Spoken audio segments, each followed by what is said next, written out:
Ya tenemos en este momento a Osvaldo Ramírez, reconocido analista político venezolano, como todos los martes, para profundizar en el tema de las repercusiones de las elecciones legislativas de Colombia y también las próximas acciones que ha anunciado el líder de la oposición venezolana, Juan Guaidó.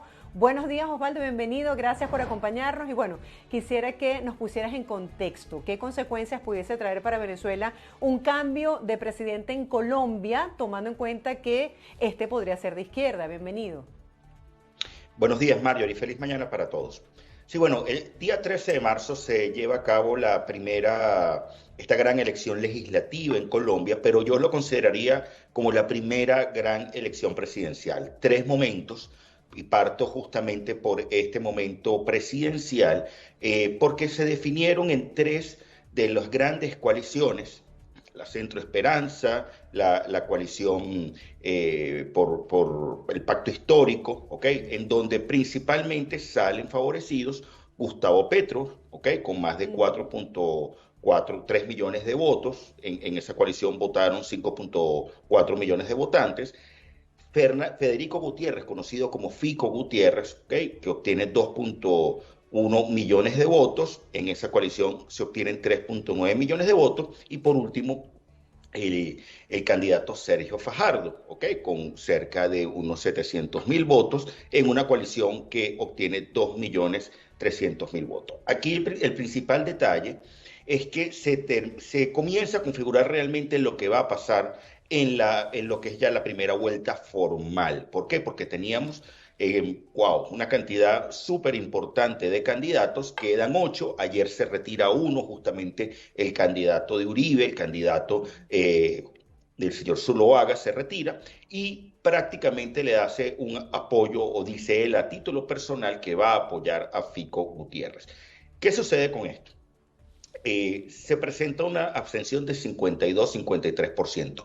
Comparado a los promedios de abstenciones en las últimas 8 elecciones legislativas de Colombia, está cerca del promedio, no hay primera sorpresa allí, a pesar de que muchos analistas están hablando de que la composición de ese Congreso, un Senado que está bastante hiperpolarizado, un Congreso que está hiperpolarizado y que nos está dando una muestra importante de la crisis de la democracia en general, de la crisis de los partidos políticos, al no haber dos o tres grandes polos enfrentándose y dominando la escena, sino que simplemente el poder se atomiza entre 8, 10 o más actores. Esto va a generar un problema importante en la gobernabilidad del futuro presidente, incluso para poder acordar, tener pactos que puedan permitir esa gobernabilidad. Lo segundo es que prácticamente se dan los resultados que daban las principales encuestas, ¿ok? No hay grandes sorpresas, pero le abre la puerta este tipo de polarización, esta cantidad de candidatos, le abre la puerta justamente a lo que tú comentabas, que es el potencial triunfo de Gustavo Petro como presidente en la primera vuelta. Para ganar esa primera vuelta, él tendría que tener más de 50% probablemente de intención de voto, pero sacarle 10 puntos al siguiente contendor, o sea, una regla que tienen otros países en Latinoamérica. Y si se confirma lo que vimos en el resultado del día domingo, pareciera que Petro tiene casi la elección en el bolsillo. Y digo que esto no hay que escribirlo en piedra, o no hay que hacer una afirmación potente sobre esto, porque justamente comienza el proceso más complejo, que es el de convencimiento a ese votante que estaba votando nulo, al que todavía está indeciso, que efectivamente no se acercó, y hay un porcentaje bien importante de indecisos que demuestran los diferentes estudios, o a esa persona que votó en blanco. Además de que comienza esa campaña dura en términos propagandísticos en contra de Gustavo Petro. Este es un primer detalle importante porque es parte de esa marea rosada, permíteme usar este término, que estamos viendo en Latinoamérica. Esa marea rosada que llevó a Boric al poder, que llevó justamente al señor Castillo en Perú, que acaba de suceder una moción en el Congreso para una potencial destitución en unos próximos días, darse una sesión de moción de destitución por incapacidad moral, que está potencialmente llevando a Lula da Silva de regreso en Brasil en las potenciales elecciones, las próximas elecciones que vamos a tener en el cuarto trimestre del año, así como otras personas que han ido ganando posiciones en América del Sur. Si Venezuela y Colombia comparten una frontera con problemas interminables de llegar Petro al poder, ¿cómo ves tú esa relación y esos conflictos fronterizos que afectan a ambos países? Sí, mira, anoche se daba un debate entre tres de los candidatos, Petro, el señor Fico Gutiérrez e Ingrid Betancourt, ¿ok? Personaje bastante interesante que entró a la carrera hace apenas algunas semanas. Sí. Y en ese debate se tocó el tema de Venezuela, aparte de lo que han venido diciendo, comentando en los distintos foros, en los distintos debates y lo que uno conoce de sus programas de gobierno. Venezuela y Colombia comparten una frontera común de 2.200 kilómetros. En esa frontera común hoy hay una cantidad de problemas entre los que podemos citar la presencia de grupos narcoguerrilleros Mm. como el ELN y la extinta FARC. De hecho, hay una zona caliente bien importante entre Apure y Arauca en estos momentos por controles territoriales, aparte de lo que implica la presencia de otros actores armados no estatales haciendo vida, como puede ser el caso del Tren de Aragua colaborando o tratando de controlar pasos en el estado fronterizo de Táchira, como lo han indicado distintos medios de comunicación, o lo que implica el contrabando de combustible en la zona norte de La Guajira, o otros problemas derivados de, lamentablemente, el narcotráfico. Es una frontera viva, es una frontera que ha estado desatendida, porque hay una realidad por parte de ambas naciones, hay una realidad de unos ciudadanos desatendidos y que lamentablemente terminan plegados a algunos de estos actores armados no estatales. Y en segundo orden, en el entendimiento de que prácticamente hoy hay en Colombia 1.9 casi millones de venezolanos, casi el 1.900.000 venezolanos, ¿ok? Algunos de ellos en la espera de un estatus de protección temporal. Se tiene conocimiento de que solo hay unos 300, 400.000 venezolanos con este estatus de protección temporal, cerca de 1.100.000 en la espera de que efectivamente les den estos papeles y una cantidad, por lo menos, al menos 500.000 sin papeles, ¿ok? Hay un tema importante de externalidad negativa que ha causado Venezuela a Colombia en relación con estos migrantes, algunos de paso, otros haciendo vida allí. Y esto es un problema importante para efectos de Colombia.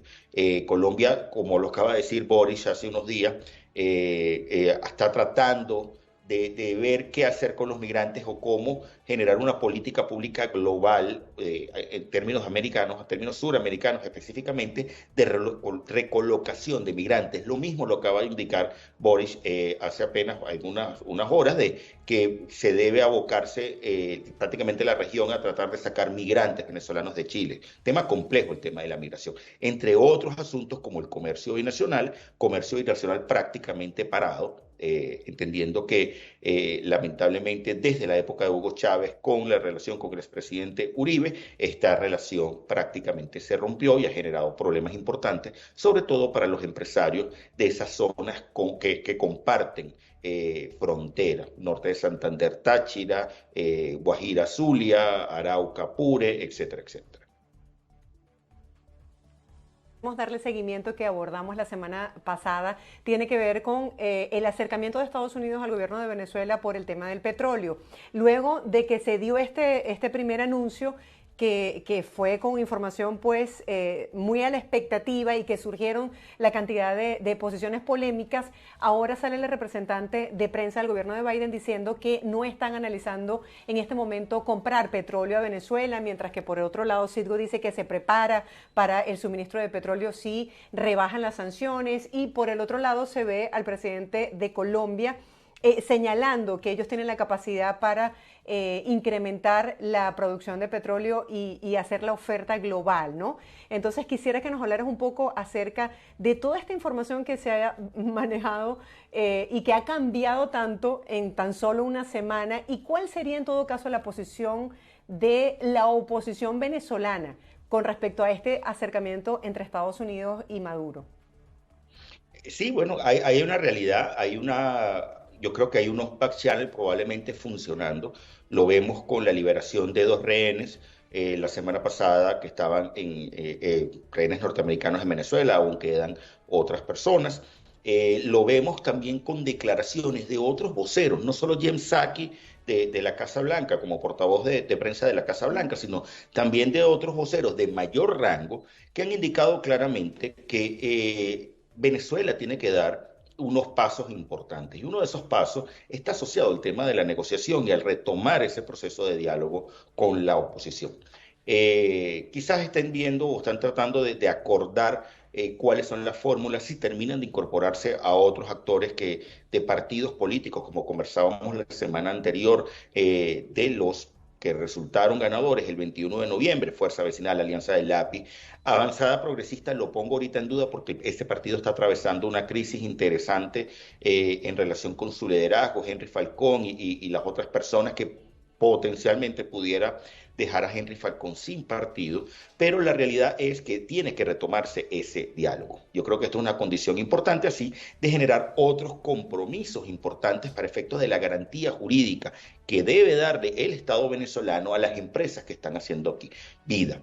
Ayer salía una nota de Reuters indicando que Chevron está dispuesta y que prácticamente pudiera en el muy corto plazo elevar la producción petrolera, incluso trabajando procesos hasta de visas en Aruba para las personas que necesiten venir a Venezuela. O sea que existe prácticamente ya un plan montado por parte de varias transnacionales que dicen sí podemos elevar la producción.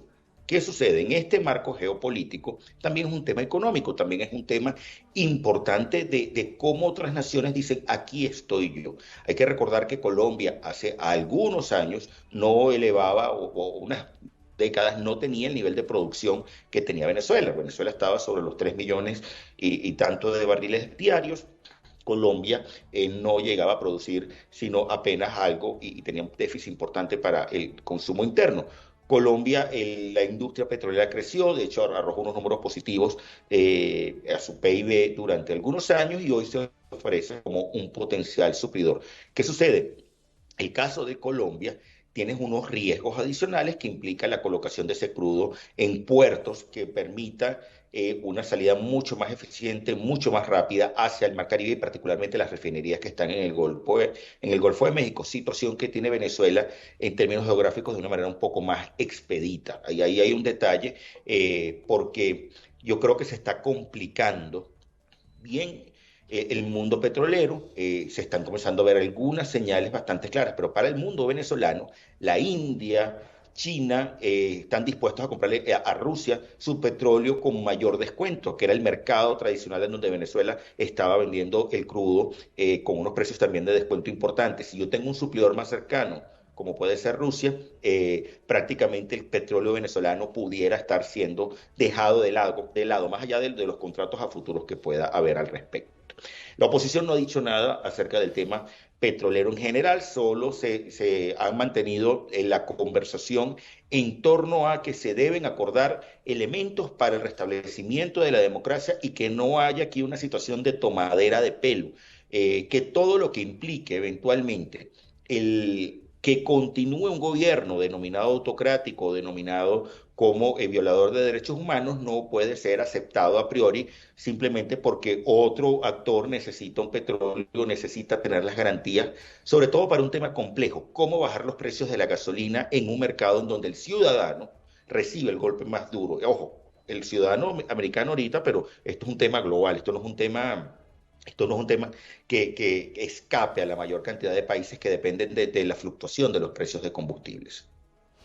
Osvaldo, ¿tú no crees que en este momento es un buen momento para hablarles con un mensaje claro a la gente? Es decir, se está generando una expectativa de que hay un acercamiento de Estados Unidos y de Venezuela, de que Venezuela tiene la capacidad de suministrar petróleo a Estados Unidos, de alianzas importantes con otros países, de que van a llegar al país empresas transnacionales para invertir. He visto campañas en medios donde se está transmitiendo que la gente está retornando de otros países porque aparentemente la situación en el país mejoró. Entonces, quisiera que nos hablaras un poco acerca de esa otra realidad que se está tratando de aparentar y del hecho de qué garantías tienen estas empresas transnacionales que se quieren instalar en Venezuela de que no van a ser expropiadas el día de mañana. Sí, permítame poner un hito, 23 de febrero. Y justamente lo que tú comentas, yo diría que es lo que dominó la expectativa en general y la narrativa en Venezuela hasta el 23 de febrero y al menos durante los últimos 5 o 6 meses. ¿Ok? ¿Qué sucede? El 24 de febrero Rusia invade Ucrania y patea el tablero geopolítico. patea por completo todo lo que implica la estabilidad económica, pone en riesgo, y me voy a venir a Venezuela, pone en riesgo planes de pragmatismo económico que le decían a algunas empresas, no voy a hablar específicamente todas del sector petrolero, pero algunas en ese sector energético, por ejemplo en el sector del gas, eh, productos masivos, farmacia, producción de medicinas, sectores de telecomunicaciones e incluso servicios profesionales, como los grandes rubros que durante 2021 crecieron y que durante 2022 tienen muy buenas perspectivas de crecimiento, de decir, hay una oportunidad de regresar a Venezuela o hay una oportunidad de invertir más si ya estás en el país. Aumenta la capacidad de consumo de la mayoría de los venezolanos. O sea, nosotros desde ORC Consultores llevábamos aproximadamente hace unos años un indicador de vulnerabilidad en hogares. Ese indicador de vulnerabilidad en hogares podía estar rozando el 65-67% de los hogares de vulnerabilidad alimentaria, alimentaria. Esto se redujo a cerca de 33% en el año 2021. O sea, esta dolarización transaccional desordenada, muy desordenada, le permitió a mucha gente obtener dólares y mejorar por lo menos la capacidad de compra de alimentos, decir, bueno, hay algunas oportunidades. Realidades, el 24 de febrero, todo este tablero, todas estas premisas, incluso algunos pilares de la nueva economía venezolana, yo creo que se tambalearon con un tsunami de una magnitud bien significativa que algunos todavía no han visto llegar. ¿Ok? O no se están preparando, no están entendiendo lo que implica, por ejemplo, el tema de los fertilizantes que salían de Rusia y que se utilizaban en la industria venezolana, o lo que es la afectación de temas como el trigo, el maíz en el mercado global y que va a generar un aumento importante de los alimentos a nivel global, entre otras cosas. La gente dice, tengo necesidad de cambiar, estoy viendo que sí se puede hacer dinero en Venezuela o sobrevivir en Venezuela, pero no obstante sigue el proceso de migración forzada. Hay gente que dice, para vivir con lo que necesito en Venezuela, vivo por eso en otro país donde tengo libertad política, o tengo otros familiares, o tengo la capacidad de articular juego. Problema, eso era el sur, esa era la migración hacia Chile, hacia Argentina, hacia Colombia, hacia Perú, hacia Ecuador principalmente. Ya no, ahora el proceso de migración es hacia el norte, desde el sur, atravesando el estrecho de Darién, caminando toda Centroamérica para llegar a Estados Unidos, en donde ya hay centros de refugiados venezolanos atendidos hasta por las autoridades. O sea, hay un tema crítico en donde hay que tener en cuenta la magnitud de que en Estados Unidos, a través de la frontera con México, es decir, con Coyotes, entraron más de 120.000 venezolanos en el último año. Y es un problema de seguridad nacional para algunos que terminan diciendo, ¿qué hago ahora? Porque ese venezolano no está viniendo desde territorio venezolano, sino que la mayoría está viniendo de otras naciones. Y en esto hay que entender que también hay gente regresando a Venezuela porque dice, bueno, prefiero estar en Venezuela para tener la condición de vida asociada sobre todo a la pandemia que todavía continúa, no ha variado, que me ha mermado el trabajo, que me quitó el trabajo, que me tiene en una condición bastante crítica. Prefiero regresar a Venezuela donde quizás puedo tener techo, puedo tener amigos y puedo volver a articular una red de apoyo para efectos de volver a echar adelante. Estaba leyendo este lunes que tras la invasión de Rusia a Ucrania, muchos países están pensando en no comprar ningún tipo de productos a Rusia porque no quieren caer en estas sanciones que han establecido Occidente, Estados Unidos y los países de la Unión Europea. Mi pregunta es la siguiente. ¿Sientes que Maduro de alguna manera se está quedando solo? Porque hay muchos analistas que hablan del alto costo que va a tener que pagar por este apoyo a Rusia. Vemos que Gabriel Boric, cuando asumió el poder, no lo invitó a este acto tan importante. ¿Cómo ves la posición de Nicolás Maduro en este momento? Mira, es una posición complicada. Y está complicada justamente porque se te movieron tus cimientos de pragmatismo económico. Se te movió Rusia, que era un pilar fundamental. ¿Puedes seguir triangulando con Rusia? Habrá que ver, porque el problema más importante es que hoy en Rusia está congelada una parte importante de dinero con el que Venezuela se movía libremente para PDVSA o para compras estatales. Y esto genera un problema en relación con ese flujo de caja porque ese dinero hoy está sancionado no el dinero venezolano, sino los bancos están sancionados. Putin emitió una orden en la que congela prácticamente las salidas de capitales superiores a $10.000 para persona. No está claro para cuánto, cómo queda para las empresas. Justamente Bloomberg indicaba y fuentes de Financial Times y otras fuentes económicas comenzaban a indicar que Rusia efectivamente podía entrar en un default de su deuda y el ministro de Finanzas ruso indicaba hace un par de días que cerca de 300.000 millones de dólares, equivalente en dólares en rublos, estaban congelados y habían perdido la capacidad de pago. Es decir, de unas reservas de cerca de 700, estoy comprometido al menos con el 40%. Problema para Venezuela. Va a depender, te pongo un ejemplo, lo que implicaba y que habíamos conversado hace unas semanas de las potenciales compras militares de Venezuela a Rusia o del mejoramiento de la petro operacional de la Fuerza Armada a través de actualización de algunos de los componentes que ya tienen acá, eso pudiera estar parado simplemente porque no tengo cómo pagarte a menos que te paguen criptoactivos, que esa es otra bastante importante con la que Rusia suele moverse y Venezuela también suele moverse en el mercado exterior. El otro punto puede ser, bueno, si a mí se me cierra el mercado ruso para la triangulación del petróleo y se me cierra el mercado asiático porque van a comprarle a Rusia a un precio mucho más competitivo el que yo pueda estar vendiendo y ahí sí entra Putin con una necesidad urgente de flujo de caja. Y yo creo que en materia petrolera hemos visto cómo Rusia junto con Arabia Saudita en este OPEC más modificaron el mercado petrolero y prácticamente mantuvieron a raya el precio y lograron incidir de manera importante en los precios al ser Rusia el top 3, estar en el top 3 de la producción y de la exportación de petróleo. Eso pone en serios aprietos a Venezuela. Maduro va a tener que voltear la mirada a decir, bueno, ¿cómo hago, cómo genero efectivamente el flujo de caja necesario para el mantenimiento de mi proyecto? Y cuidado si ese flujo de caja viene de la mano de dar condiciones a la oposición y generar ese proceso de diálogo y enviar las otras muestras de buena voluntad para efectivamente el levantamiento progresivo de algunas sanciones que terminen dándole un flujo de caja, ojo, potencial. Si se aumenta producción, pudiera llegar a 12.000 millones de dólares adicionales al presupuesto 2022. No son números pequeños, entendiendo que los ingresos proyectados por petróleo podrían estar alrededor de los 10.000 millones de dólares. Osvaldo, muchas gracias por todo este análisis que pone bajo el contexto de nuestro entendimiento lo que está pasando alrededor de los países de la región. Muchas gracias. Feliz mañana para todos.